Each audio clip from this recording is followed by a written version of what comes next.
चलो तो क्या करते हैं भाई, इन्वेंट्री। तो आज हम लोग स्टार्ट करते हैं एक नया chapter, that is inventory management. क्या भाई अहमद? Inventory management. अच्छा, इन्वेंट्री मैनेजमेंट क्या है? वर्ड जो इन्वेंट्री है वो क्या है? Stock management. नो।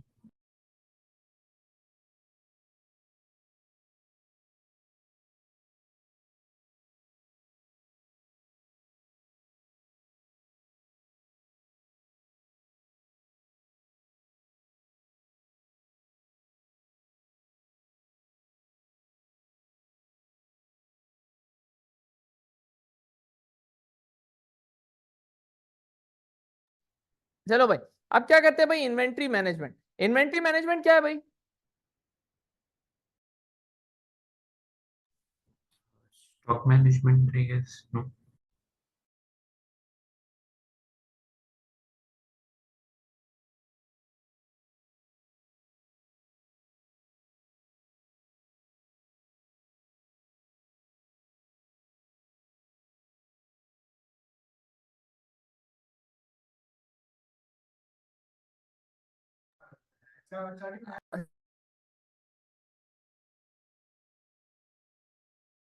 चलो, इन्वेंट्री मैनेजमेंट। इन्वेंट्री मैनेजमेंट का मतलब क्या है? अगर इन्वेंट्री, अगर मैं आपसे अहमद पूछूं इन्वेंट्री क्या होती है, इन्वेंट्री क्या होती है? चलो स्टॉक। अच्छा, आप रॉ मटेरियल, तो ये तो जो आप अभी स्टॉक की बात करी, वो स्टॉक कौन सा है? वो फिनिश गुड था, रॉ मटेरियल था? स्टॉक रॉ मटेरियल है या फिनिश गुड है? हाँ, दोनों है। फिनिश गुड है। तो भाई ये देखो, इन्वेंट्री की ना चार टाइप्स होती है। इन्वेंट्री कितनी टाइप्स होती है? चार टाइप्स। पहली इन्वेंट्री की टाइप होती है जो कि क्या होता है, जो कि आपने बताया फिनिश गुड, ठीक है।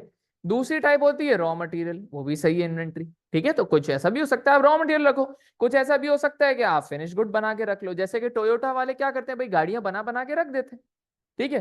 अच्छा, गाड़ी बना के रख दी, वो फिनिश गुड की इन्वेंट्री है। दूसरी इन्वेंट्री वो रॉ मटेरियल की भी रखते हैं। रॉ मटेरियल कैसे? जैसे कि मेटल रख लिया उन्होंने, कुछ चलो टायर्स रख दिए, ठीक है, कुछ छोटे मोटे इंजन के पार्ट्स खरीद के रख दिए, वो रॉ मटेरियल उनके लिए। तो ये दो टाइप्स ऑफ इन्वेंट्री हो गई। तीसरी टाइप ऑफ इन्वेंट्री होती है कंपोनेंट्स। कंपोनेंट क्या होते हैं? जैसे कि टोयोटा वाले जो एलसीडी लगाते हैं, जो स्पीकर लगाते हैं, वो क्या खुद बनाते हैं?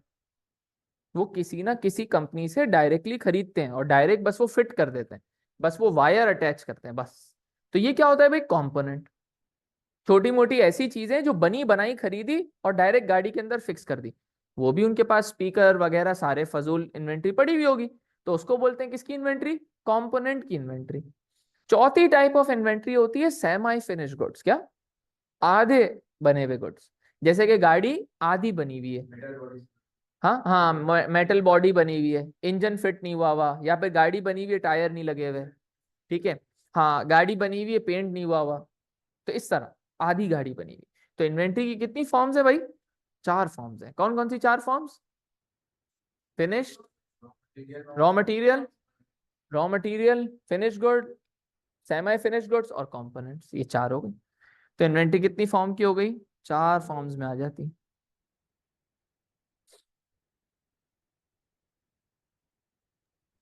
सर, जी जी बोलो। Finish good, raw material, component और फिलहाल क्या था? और फिनिश गुड्स और सेमी फिनिश गुड्स ना, Damage। आधा गाड़ी बनी हुई है।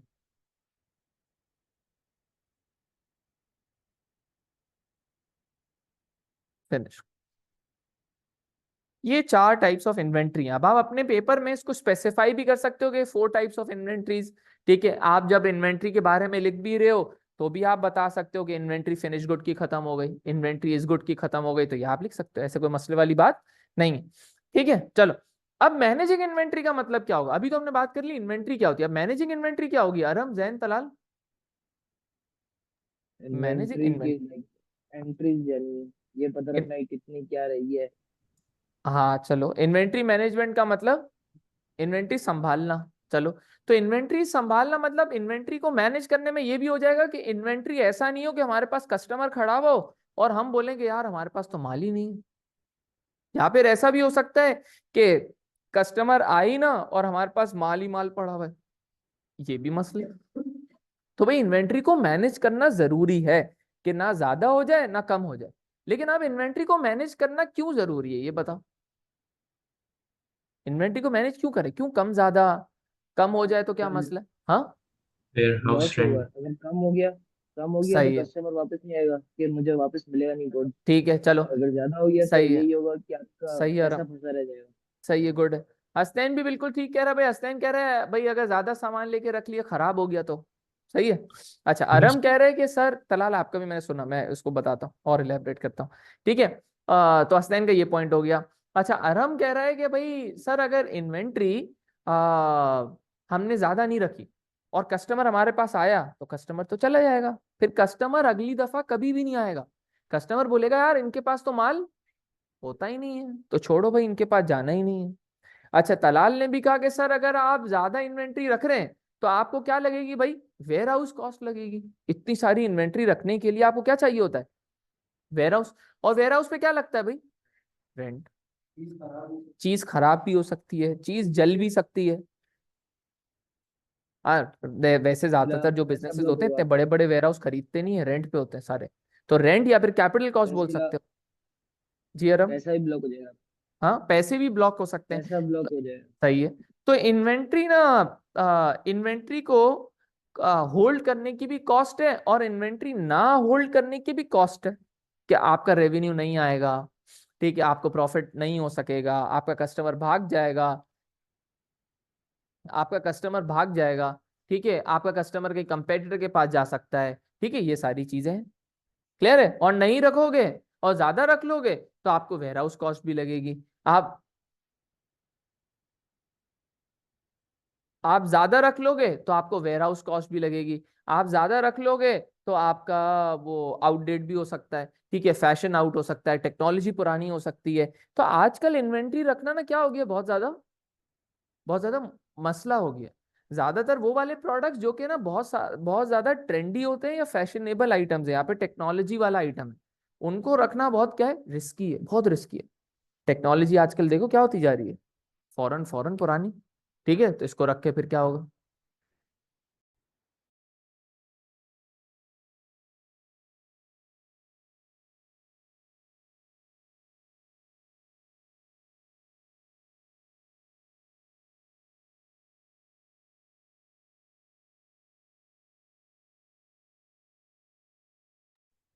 चल तो ये क्या हो सकता है भाई, ये सारे रीजंस हो गए कि आप ज्यादा इन्वेंट्री होल्ड करोगे तो भी मसला, कम इन्वेंट्री होल्ड करोगे तो भी मसला।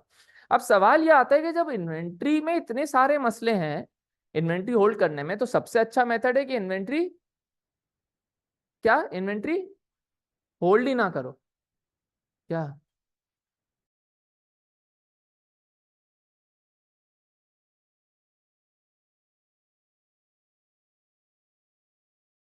आप लोग 1 मिनट वेट, तो कहाँ पे थे, तो हाँ इन्वेंट्री अगर होल्ड करने में इतना बड़ा मसला है तो हम इन्वेंट्री को क्या करें, होल्ड ही ना करें, इन्वेंट्री को क्या करो भाई, छोड़ दो, इन्वेंट्री को होल्ड ही ना करो।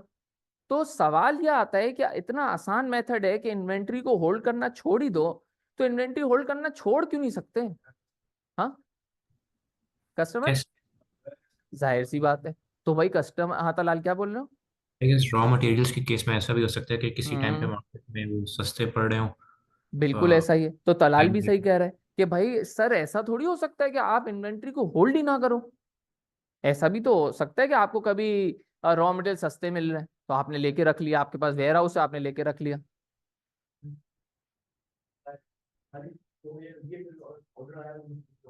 चल तो वही बात है ना कि इन्वेंट्री होल्ड करे बगैर कोई बिजनेस पॉसिबल नहीं है। हाँ थोड़े बहुत बिजनेसेस होते हैं जो चल सकते हैं, पता है कौन से बिजनेसेस होते हैं वो वाले, हाँ नहीं नहीं नहीं नहीं, लास्ट टाइम हमने पढ़ा था जॉब ऑनलाइन प्रोडक्शन के स्टोर जो बारे होते में, हैं। लास्ट टाइम हमने पढ़ा था ना भाई आराम, जॉब प्रोडक्शन के बारे में।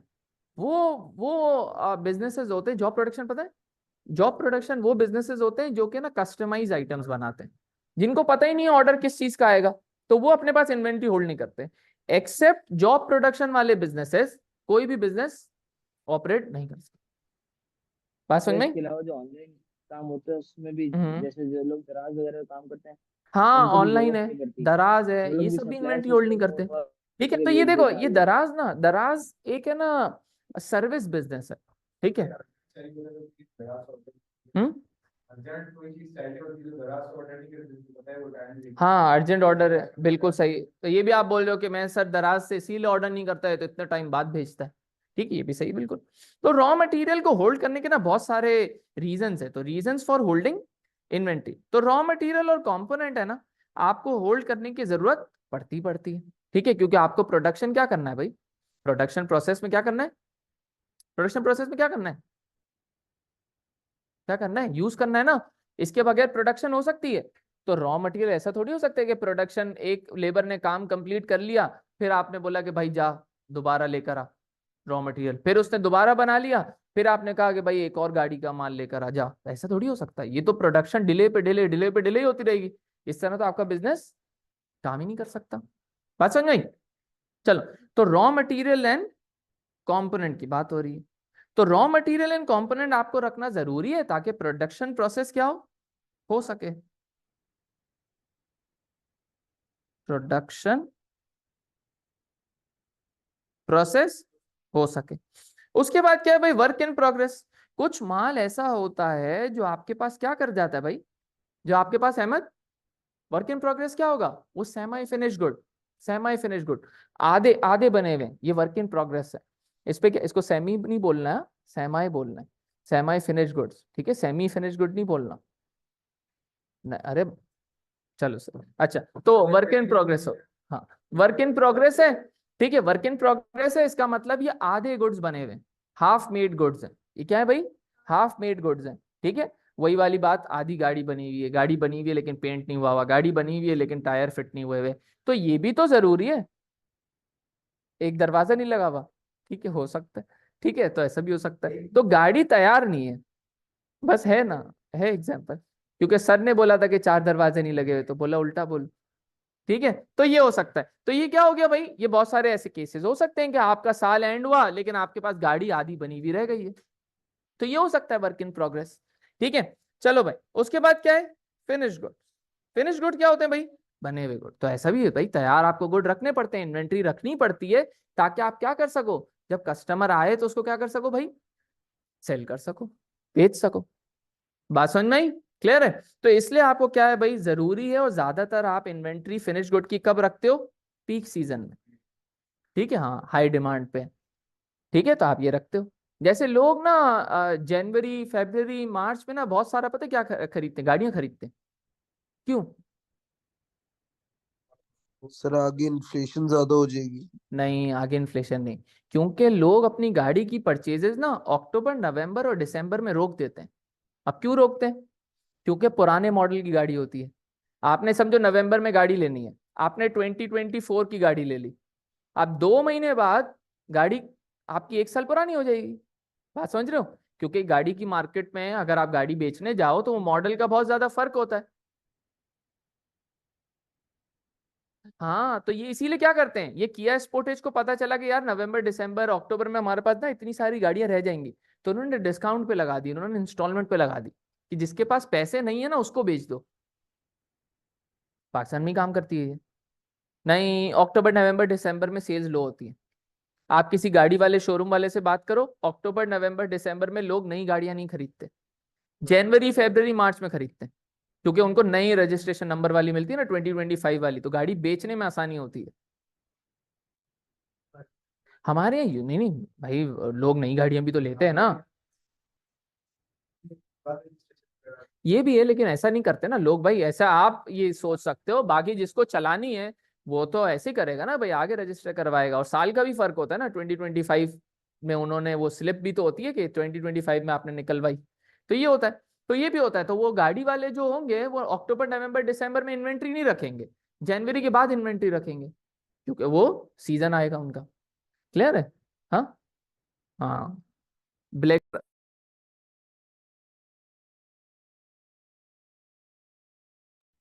चलो, तो ये फिनिश गुड, ये तो इन्वेंट्री इसलिए आपको रखनी ही रखनी पड़ती है। ठीक है, चलो, अब जब आप इन्वेंट्री रखते हो तो उसमें क्या होते हैं भाई, चैलेंजेस भी होते हैं। क्या होते हैं भाई, चैलेंजेस भी होते हैं। चैलेंजेस का मतलब क्या है, मुश्किलात। इन्वेंट्री मैनेज करने में या इन्वेंट्री को होल्ड करने में क्या होते हैं भाई, मुश्किलात भी होते हैं। क्या मुश्किलात होंगी, चलो, चलो आउटडेट हो सकती है, आउटडेटेड हो सकती है, ठीक है, और हाँ हाँ वेयर हाउस कॉस्ट, और अच्छा बात भी सही है, इंश्योरेंस भी होती है हमारे यहाँ, तो चलो ये कॉमन नहीं है लेकिन पाकिस्तान से बाहर ही है, insurance is very common, inventory expire हो जाए। हाँ ये हसनैन भी सही कह रहा था, आप भी सही कह रहे हो, डैमेज हो सकती है। तलाल आप क्या कह रहे थे? नहीं, वो मैं ये कह रहा था कि नेचुरल हम्म, वजहों से डैमेज भी हो सकती है, बट आई गेस वो इंश्योरेंस में कवर हो जाएगा तो डजंट काउंट। हाँ तो वो आप इंश्योरेंस कॉस्ट भी लिख सकते हो, वो एडिशनल एक्सपेंसेस हैं इन्वेंट्री के। चलो अहमद आप क्या कहते हो भाई, और क्या होगा? अच्छा इंश्योरेंस, गुड है। चलो और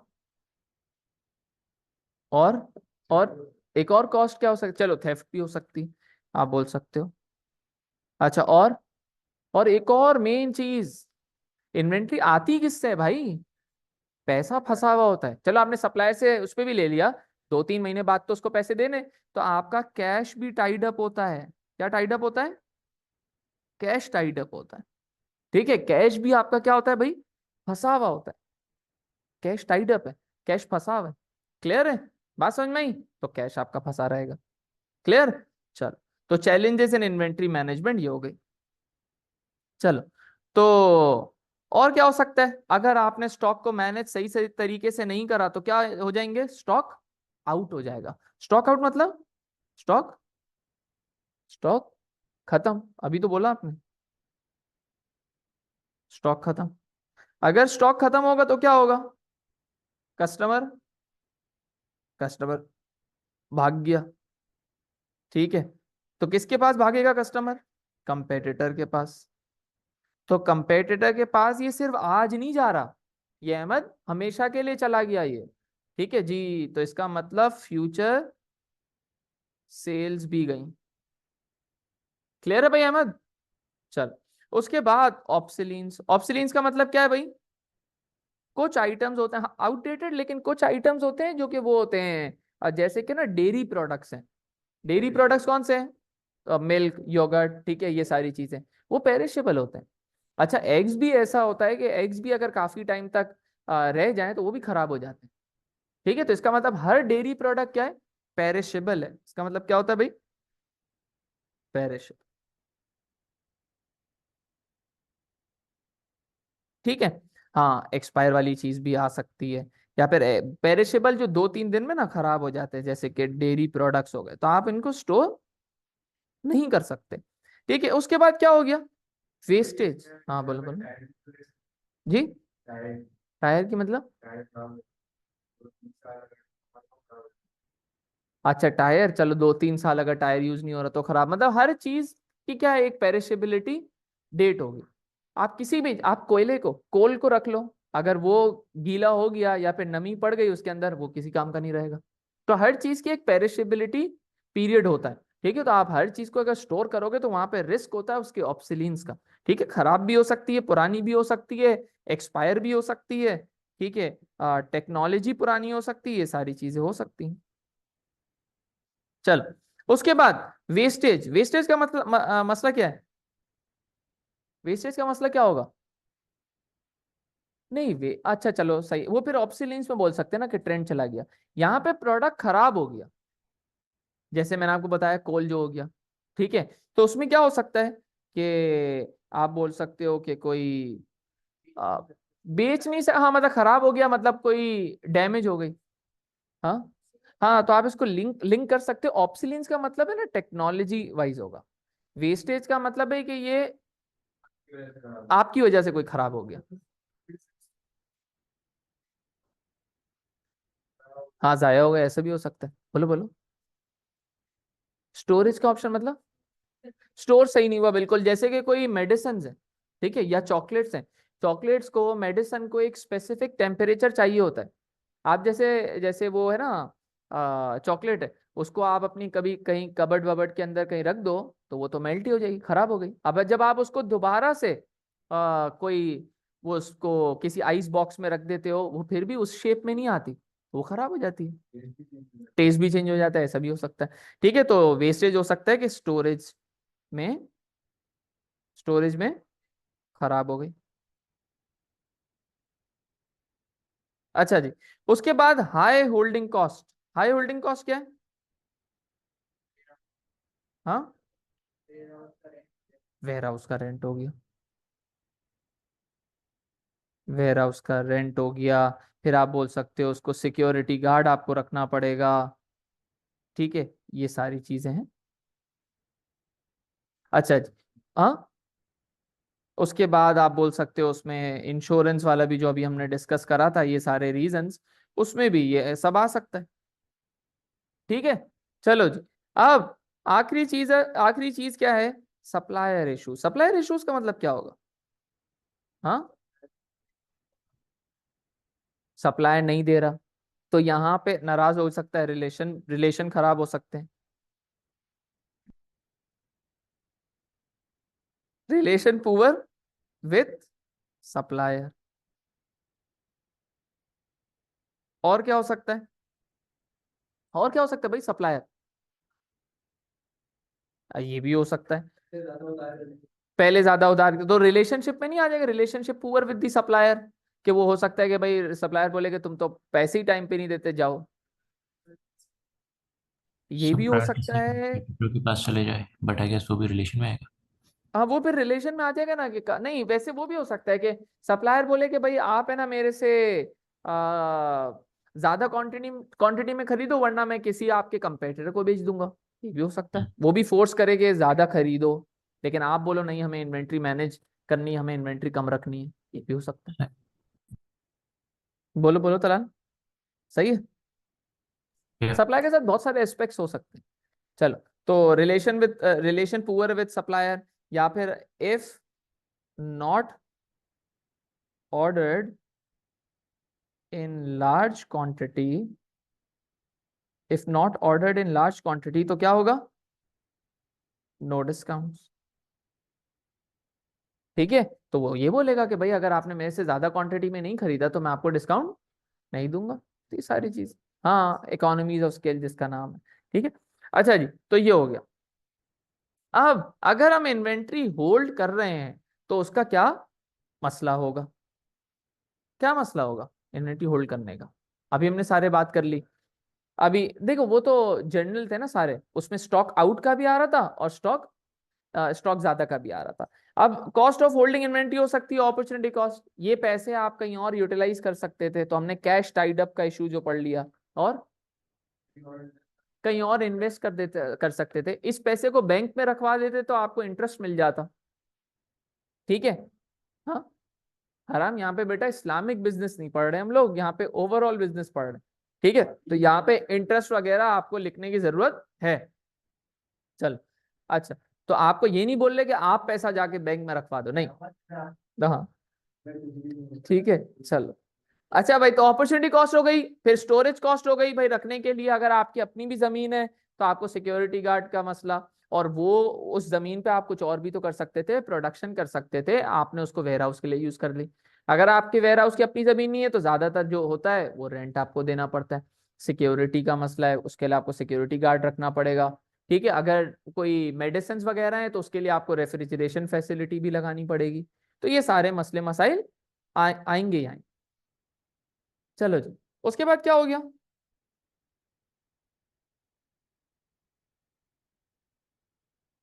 चलो, उसके बाद risk of wastage and obsolescence. Risk of wastage and obsolescence. Risk of wastage and obsolescence का मतलब क्या हो गया? वही वाली, एक्सपायर हो गई। ठीक है, डेयरी प्रोडक्ट्स हैं, पेरिशेबल हैं, कोई भी ऐसा प्रोडक्ट है जो आउटडेट हो सकता है, फैशन चला गया, ट्रेंड चला गया, तो आपका प्रोडक्ट क्या हो सकता है भाई? क्या हो सकता है अहमद? जाया, वेस्ट हो सकता है। ठीक है जी, बात समझ में आ गई? चलो, आप आ जाते पास पेपर पे। जी जी, बोलो बोलो। नहीं नहीं, दोबारा बोलना, सॉरी।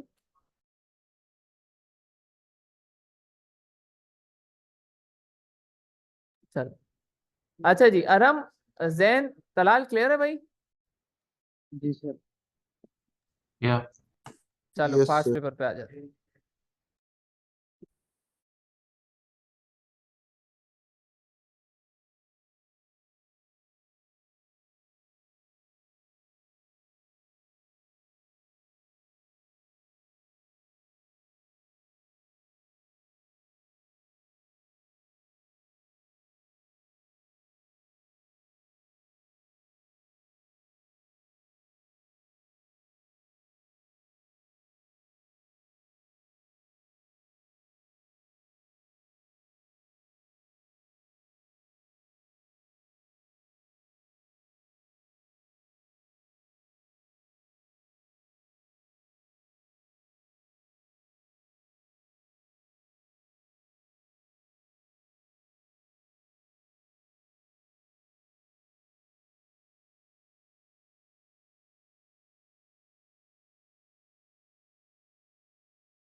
सर आप म्यूट है।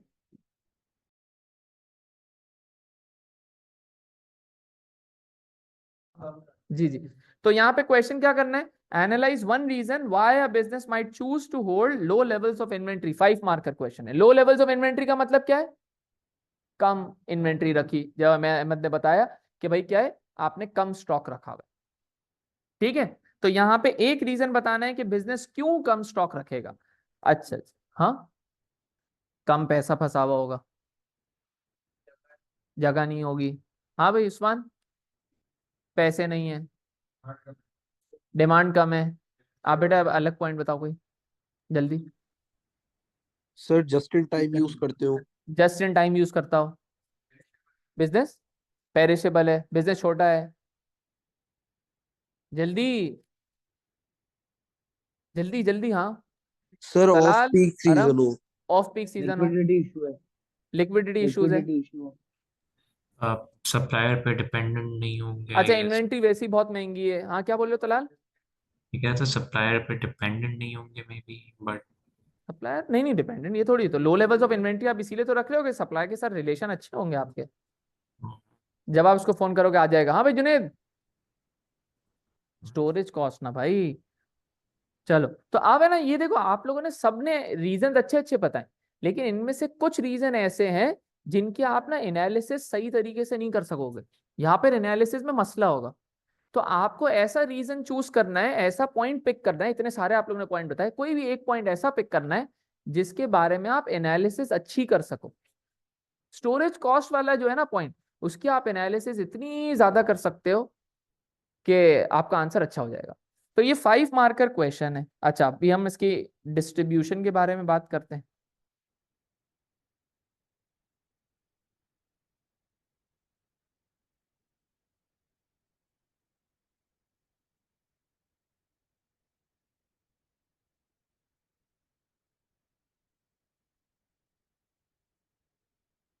Sir, analyse one reason why a business might choose to hold low levels of inventory. कितने मार्क का क्वेश्चन है भाई, 5 मार्क का क्वेश्चन है। 5 मार्क में 1 मार्क किसके है भाई, नॉलेज का। नॉलेज है जो अभी हमने पढ़ा ना अहमद, आपके नॉलेज वो है जो आपने नोट से पढ़ा, जो आपने गूगल से कहीं से याद करके चले गए। क्लास में आप माशाल्लाह ज़हीन बच्चे हो, आपको याद रह जाता है पॉइंट, तो वो पॉइंट आप याद करके चले गए। ये सब नॉलेज है। नॉलेज वो है जो आप याद करके चले गए, जो आपको पहले से पता था पॉइंट। 2 मार्क्स किसके हैं भाई हसनैन, एप्लीकेशन। एप्लीकेशन क्या होती पता है, नहीं नहीं, application refer to a business. एक बिजनेस अपनी मर्जी का बनाओ और उसके अकॉर्डिंगली पूरा आंसर लिखो। अहमद अभी रुक जाना। तो 2 मार्क किसके हैं भाई, एप्लीकेशन। 2 मार्क किसके हैं उस्मान, एनालिसिस। उस्मान एनालिसिस क्या होती है, एनालिसिस क्या होती है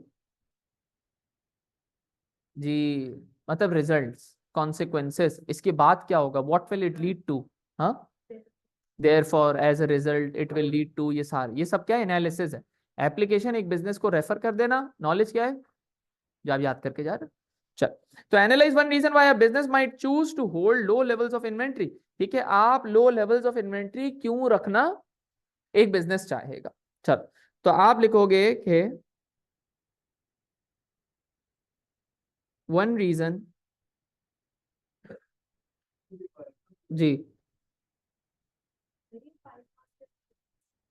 नहीं, आपको मर्जी है, लिखना चाहो तो लिख लो जी। हाँ, लेकिन इन्वेंट्री की डेफिनेशन फिर ना, वो देखो इस पे कोई कीवर्ड ऐसा दिख नहीं रहा ना। या फिर आप लिखना चाहो तो ये लिख सकते हो कि inventory is something that is purchase with the intention of selling. ठीक है, या फिर that is produce with the level, नहीं मार्क्स नहीं कर सकते। तो one reason a business might choose to hold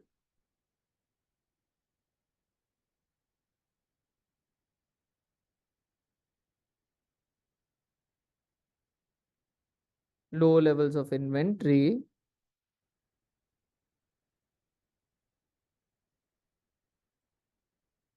would be because of, हाँ, हाई स्टोरेज कॉस्ट। तो भाई स्टोरेज कॉस्ट बहुत ज्यादा है।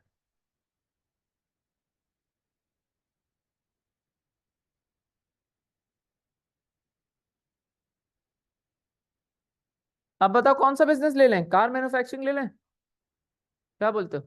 चल, कार मैन्युफैक्चरिंग, कार बड़ी है ना। सर चलो शू मेडिसिन का, रिटेलर चलो ले लें, शू शू रिटेलर। रिटेलर भी ले सकते हैं। चलो बे मेडिसिन वाला सही, चलो हाँ बोलो तलाल। ऐसे ही मैं बेकरी कह रहा था, बट आई गेस हाँ मेडिसिन और बेकरी भी ले सकते हैं। मेडिसिन वाले में हमारे पास पॉइंट ज्यादा हो, क्योंकि मेडिसिन को वो टेम्परेचर बेस्ड कंट्रोल सिस्टम चाहिए होता है ना, तो वो और ज्यादा महंगा पड़ सकता है। हाँ हाँ, तो अब मेडिसिन मैन्युफैक्चरर, अब देखो अहमद अपनी मर्जी का बिजनेस लेकर आ गए, एग्जाम्पल, ठीक है। नहीं, मैन्युफैक्चर इन्वेंट्री होल्ड करेगा ना, मैन्युफैक्चरर है भाई, होल्ड तो करेगा। वो रिटेलर, फिर retailer manufacture, medicine manufacturer might, हाँ नहीं भाई क्या हो गया है, पूरी फार्मा कंपनी होती है, हर दवाइयां बनाती है। हाँ, as medicine manufacturer might choose to hold low levels of inventory as storing, हाँ, hold low levels of inventory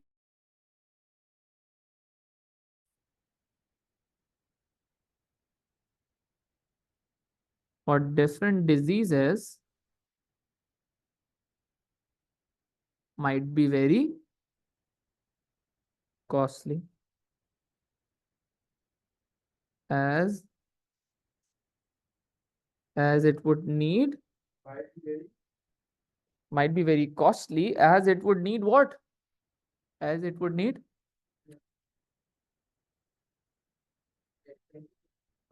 refrigeration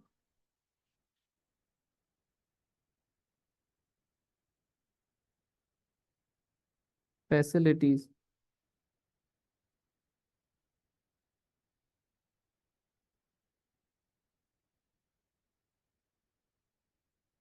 which will increase the expenses of the business, ठीक है। as a result,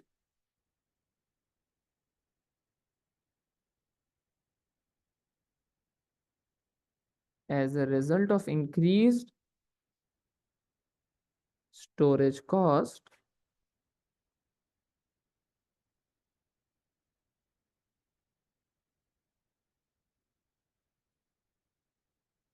business might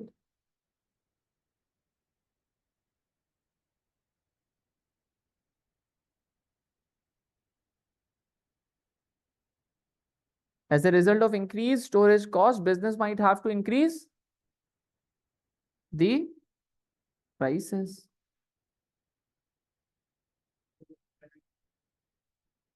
hmm,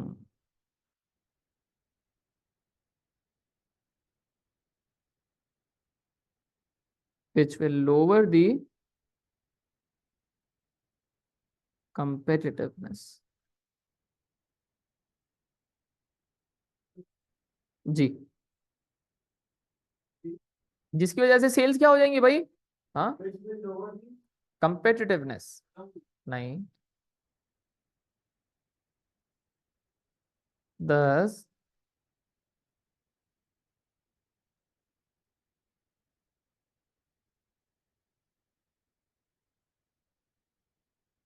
the sales would fall, leading to lower budget to introduce new types of injections, more medicine ampules, अच्छा, different types of injections और ampoules, सही है, चलो ampoule, ठीक है, very good है जी। Full नहीं, नहीं सेल्स वुड फॉल, फुल क्या, सेल्स वुड फुल थोड़ी होगा, सेल्स वुड फॉल है ना, sales would fall leading to lower budget to introduce new types of injections और एम्प्यूल्स, ठीक है। अब देखो यहाँ पे हमने नॉलेज का मार्क्स कहाँ ले लिया, एक मिनट रुक जाना अभी अहमद, ये आप देख लेना। हाई स्टोरेज कॉस्ट है, ये रीजन है, ये आप कहाँ से याद करके गए, क्लास से। तो इसको इसमें कहाँ किसके मार्क्स मिल गया आपको, नॉलेज के। तो जो ब्लू कलर से मार्क कर रहा है वो नॉलेज के मार्क्स होगा, एक ही मार्क है। 2 मार्क एप्लीकेशन के। कोई बिजनेस लिया है हमने, कोई बिजनेस लिया है इसके अंदर, कौन सा बिजनेस, मेडिसिन। मेडिसिन मैन्युफैक्चरर के रिलेटेड हमने कुछ लिखा है यहाँ पे, देखो, डिजीजेस, रेफ्रिजरेशन फैसिलिटीज, ठीक है, इसके अकॉर्डिंग ही लिखा है ना, इसको चाहिए होगा। फिर हमने लिखा है यहाँ पे मेडिसिन, फिर हमने यहाँ पे लिखा है इंजेक्शंस, फिर हमने लिखा है यहाँ पे एम्प्यूल्स, सर एक बात डिजीजेस, पूछिए। मेडिसिन, एक मिनट। हाँ, और क्या लिखा हुआ था, मेडिसिन, इंजेक्शंस, एम्प्यूल्स, ये सब क्या है, एप्लीकेशन। क्या है भाई, एप्लीकेशन। जी भाई आराम बोलो। सर 1 मार्क्स के लिए कितनी एप्लीकेशन लिखनी पड़ेगी? देखो 2 मार्क की एप्लीकेशन के लिए आपको 2-3 अल्फाज डिफरेंट लिखने, लेकिन जितना ज्यादा आप अपने बिजनेस में अप्लाई करोगे अपने बिजनेस को ही, तो उतना आपका आंसर की स्ट्रेंथ बढ़ती है। तो जब भी आप प्रोडक्ट लिखना चाह रहे हो तो उसका कोई कोई ना कोई उससे रिलेटेड प्रोडक्ट लिख दो, मेडिसिन मैन्युफैक्चरिंग से। उसके बाद हम करते हैं यहाँ पे एनालिसिस। एनालिसिस क्या थी भाई, रिजल्ट, इसके बाद क्या होगा देखना। तो अगर हमने लो लेवल ऑफ इन्वेंट्री रखी, ठीक है, तो कॉस्टली, अगर हमने इन्वेंट्री ज्यादा रख ली तो कॉस्टली पड़ेगा। कॉस्टली पड़ेगा तो इससे क्या होगा, एक्सपेंसेस बढ़ेंगे। एक्सपेंसेस बढ़ेंगे तो इंक्रीज स्टोरेज कॉस्ट से हमें प्राइसेस बढ़ानी पड़ेंगी। प्राइसेस बढ़ाएंगे तो हमारे कंपेटिटिवनेस क्या हो जाएगी, लूज कर जाएंगे, कंपेटिटर के पास भाग जाएंगे लोग, क्योंकि हमारी प्राइसेस ज्यादा हो, प्राइसेस ज्यादा हो जाएंगी तो सेल्स क्या होंगी भाई, गिरेंगी। सेल्स गिरी तो हमारे पास बजट, जो प्रॉफिट है वो कम हो जाएगा, तो हम दूसरे इंट्रोड्यूस नहीं कर पाएंगे। देख रहे हो रिजल्ट, इससे इससे क्या हुआ, इससे क्या हुआ, इससे क्या हुआ, इससे क्या हुआ, ये सब क्या है, एनालिसिस। बात समझ में आई।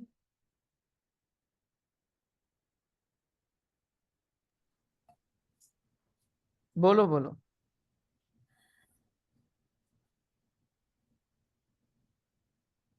एक्सक्यूज मी सर, जी जी बोलो। मैं कह रहा था इसमें वो एप्लीकेशन के बाद एनालिसिस में हमने हम्म ये रीज़न दिया कि बिजनेस हम्म लो लेवल नहीं रखने से उसको क्या कॉन्स हाँ होंगे। हम्म। ज़्यादा बेहतर ये नहीं हुआ कि हम ये लिखें कि उसको लाइक लो लेवल अच्छा से। ये देखो, मैंने जानबूझ के लिखा था ये, ठीक है। ये देखो, ये बिल्कुल तलाल सही, तलाल बोल रहा है कि सर अगर हमने ना लो लेवल्स ऑफ इन्वेंट्री होल्ड करने का था, तो ठीक है, हम लो लेवल ऑफ इन्वेंट्री का फायदा लिख देते। यहाँ पे मैंने हाई लेवल ऑफ इन्वेंट्री का नुकसान लिख दिया। तो ये देखो, दोनों अप्रोचेस हो सकती हैं। क्या हो सकती हैं, दोनों अप्रोचेस हो सकती हैं। हमेशा ना हम लोग सिंपलर अप्रोच लेके चलते थे, कि हम लोग बोला जाता था कि low level of inventory hold करना, तो हम उसका फायदा लिख देते थे। आज ये डिफरेंट सिनेरियो से हमने इसको क्या करा है, अटेम्प्ट करा है। हमने लो लेवल ऑफ इन्वेंट्री के फायदे के बजाय हमने हाई लेवल ऑफ इन्वेंट्री का क्या लिख दिया, नुकसान। तो सेम बात है ये, हाई लेवल ऑफ इन्वेंट्री का नुकसान is low level of inventory का फायदा। बात समझ में आ गई। तो दोनों अप्रोचेस के साथ आप आंसर लिख सकते हो। बस 5 मार्कर की डिस्ट्रीब्यूशन क्या है भाई, 1 mark knowledge, 2 application, 2 analysis. Sir बात समझ में आई। एग्जामिनर को इसमें तो सही है एग्जामिनर को सर। क्या, एग्जामिनर को इन दोनों में से कौन सा अच्छा नहीं नहीं लगेगा? नहीं नहीं, उसको दोनों दोनों सही है, उसके लिए दोनों तो सही है। दोनों एग्जामिनर ऐसा नहीं है कि वो आपको बोलता है कि आप ये वाला लिख लो, एग्जामिनर दोनों में केसेस में सही है, क्योंकि दोनों के फायदे, दोनों का पॉइंट ही सेम है। हाई लेवल का नुकसान या लो लेवल का फायदा, दोनों एक ही पॉइंट है। तो लो लेवल आप इसलिए रख रहे हो क्योंकि हाई लेवल रखने से नुकसान है, तो सेम बात है। ठीक है आराम, सही है जी Talal, sir. Yes perfect, thank you. Jain ठीक है। यस।